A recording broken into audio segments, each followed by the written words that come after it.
CCTV में कैद ये तस्वीरें दिल्ली के विवेक विहार की हैं। 20 जुलाई की रात यहां सड़क पर हुआ एक दिल दहला देने वाला हादसा। देखिए कैसे तेजी से आ रही स्विफ्ट कार ने रेड लाइट पर स्कूटी को टक्कर मार दी। कार की रफ्तार इतनी तेज थी कि स्कूटी के परखच्चे उड़ गए। स्कूटी पर सवार 20 साल का विनय सड़क पर 9 मिनट तक तड़पता रहा, लेकिन उसकी मदद के लिए कोई नहीं आया। 10 मिनट बाद पुलिस पहुंची और विनय को पास के अस्पताल ले गई, लेकिन तब तक विनय की जान जा चुकी थी। सीसीटीवी कैमरे की फुटेज खुद देखी अपनी आंखों से।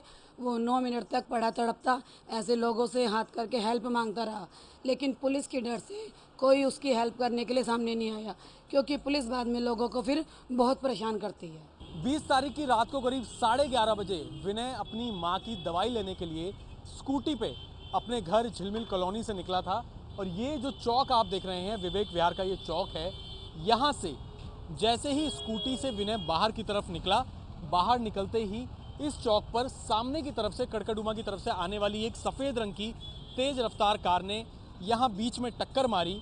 और टक्कर इतनी जोरदार थी कि विनय को घसीटते हुए उस चौक पर वहाँ पर विनय को ले गए।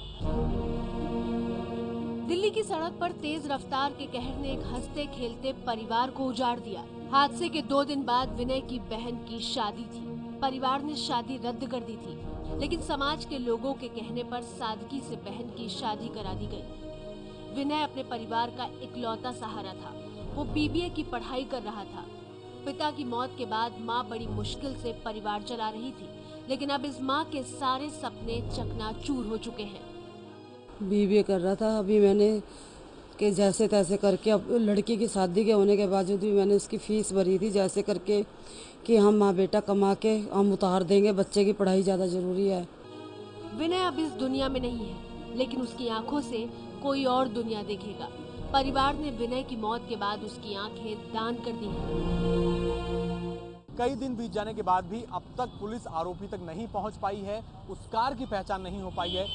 परिवार की ये मांग है कि इस रोड पर आगे और भी कई जगह सीसीटीवी कैमरे लगे हुए हैं, उनकी पुलिस पड़ताल करे ताकि आरोपी तक जल्द से जल्द पहुंचा जा सके।